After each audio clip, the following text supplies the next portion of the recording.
मैं समय हूं और आज महाभारत की अमर कथा सुनाने जा रहा हूं। ये कथा है सत्य और असत्य के महायुद्ध की। श्रीमन्नारायण नारायण नारायण। ARC ने जो अपनी एनालिटिकल रिपोर्ट सबमिट की है उसमें जो नाम सामने आया है वो है रिपब्लिक टेलीविजन का, जिसमें के सस्पिशन ट्रेंड्स TRP के देखे गए। मुंबई के पुलिस कमिश्नर परमवीर सिंह ने सारे खेल का खुलासा कर दिया, साफ कर दिया कि रिपब्लिक टीवी किस तरह TRP चोरी कर रहा था। नारायण नारायण। रिपब्लिक टीवी की TRP चोरी रंगे हाथ पकड़ी गई तो चैनल बिलबिला उठा। पहले तो चैनल की तरफ से सफाई आई, फिर पुलिस कमिश्नर के खिलाफ मानहानि के मुकदमे की गीदड़ भभकी दी गई। प्रभु, ये आपकी कैसी लीला है? क्या आवश्यकता आ पड़ी थी ऐसी लीला रचाने की प्रभु? पालघर मामले में सोनिया गांधी पर जो सवाल उठाए थे अर्नब गोस्वामी ने, उस पे पूछताछ करीबन 3 घंटे से ज्यादा चली है।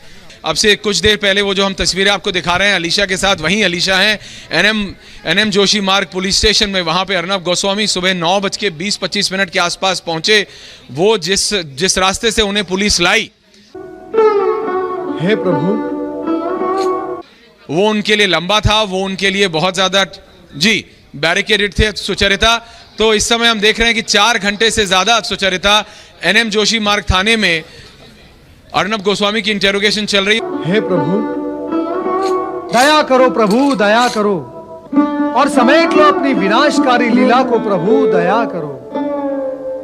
नारायण नारायण। 12 साल बाद एक बार फिर भारतीय पत्रकार को रमन मैग्सेसे अवार्ड मिला है। मैग्सेसे अवार्ड को एशिया का नोबेल भी माना जाता है। अवार्ड फाउंडेशन की वेबसाइट पर विजेताओं की लिस्ट जारी की गई है। इसमें कहा गया है कि भारत के पत्रकार रवीश कुमार को पत्रकारिता के जरिए कमजोरों की आवाज बनने के लिए ये अवार्ड दिया जा रहा है। प्रशस्ति पत्र में कहा गया कि कुमार का कार्यक्रम प्राइम टाइम आम लोगों की वास्तविक अनकही समस्याओं को उठाता है। साथ ही इसमें कहा गया कि अगर आप लोगों की आवाज बन गए हैं तो आप पत्रकार हैं। धन्य है ये धरती, धन्य है जहाँ पीड़ा और परहित का चिंतन करने वाले ऐसे प्राणी विद्यमान हैं। धन्य है ये धरती, धन्य है। प्रदीप, तुम्हें वहां पे घेरा गया। प्रदीप, वहां पे सारे 20-50 पुलिस कर्मियों ने आपको घेरा। पुलिस कर्मियों ने कहा कि फोन दो। पुलिस कर्मियों ने आपको कहा कि इलीगल और इलीगल डिटेंशन दोनों होते हैं। पुलिस कर्मियों ने बोला कि आपने जब बोला उनको कि मैं खाना खाने अभी 2 मिनट कुछ रिपोर्टिंग करने आना चाहता हूं, तो बोला आपको बाहर नहीं जाने देंगे। आपको इलीगल कस्टडी में लेने की उन्होंने कोशिश की।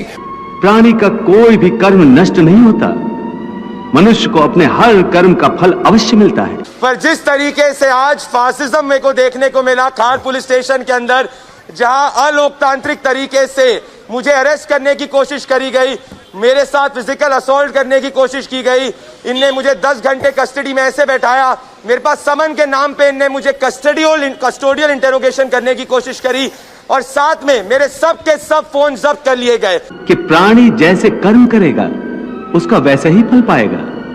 अच्छे कर्म करेगा तो अच्छा फल मिलेगा और बुरे कर्म करेगा तो बुरा फल पाएगा।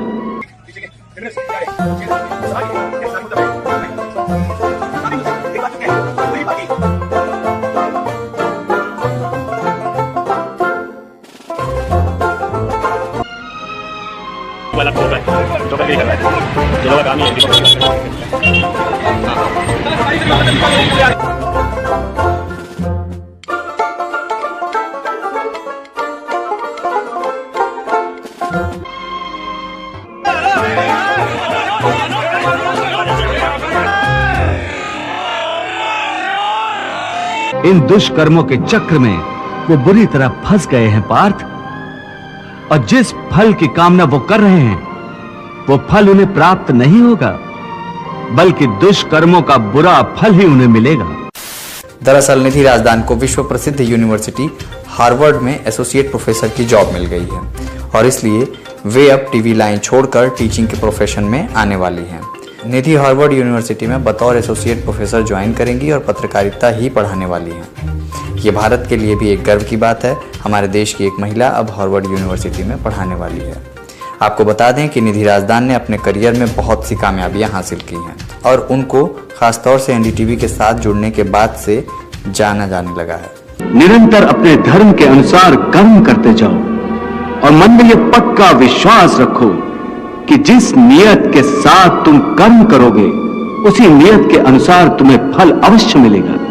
बड़ी खबर यह है कि रिपब्लिक के रिपोर्टर को गिरफ्तार किया गया। गैर कानूनी तरीके से यह गिरफ्तारी की गई। महाराष्ट्र में पुलिस की गुंडागर्दी कैसे चल रही है ये हम आपको बता रहे हैं। हमारे रिपोर्टर को रिहा करो, ये हम लगातार कह रहे हैं। नारायण नारायण। रिपोर्टर और कैमरा पर्सन को, अनुज और यशपाल को अरेस्ट कर लेते हैं। अरेस्ट करके प्रोसेस फॉलो नहीं होता, लीगल काउंसिल नहीं दी जाती जानबूझ के, और 4 दिन की पुलिस कस्टडी में भेज दिया जाता है। 4 दिन 4 रात कहते हैं कि आप जेल में बिताइए। यह हो क्या रहा है? और अपने पाप कर्मों के फलस्वरूप दुख प्राणी को इसी जन्म में या अपने अगले जन्म में भोगना ही पड़ता है, वो टल नहीं सकता।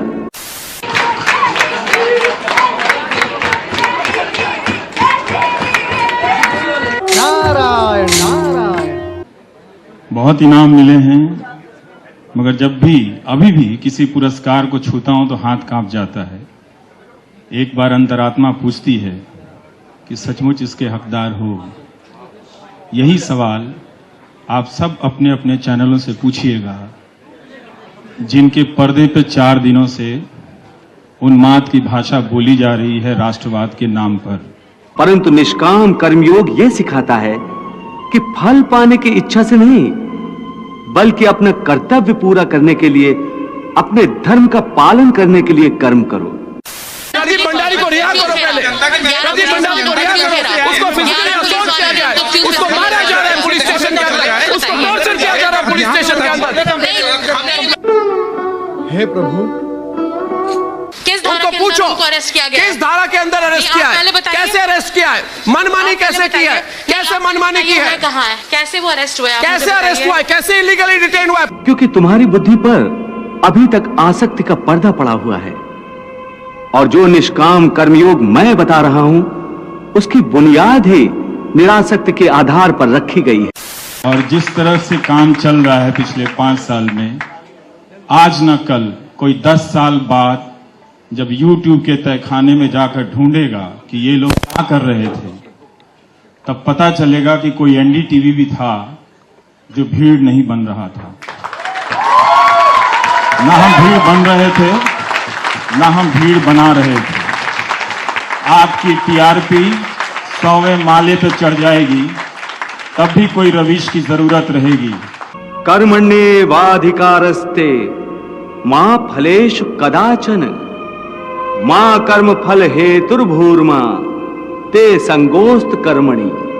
जो साधारण मनुष्य फल की इच्छा से ही कर्म में प्रवृत्त होते हैं, वो सुख दुख आदि के चक्र में फंस जाते हैं। उनकी मन शांति नष्ट हो जाती है। हर पल हर समय फल प्राप्ति के विचार से उनकी निद्रा उड़ जाती है।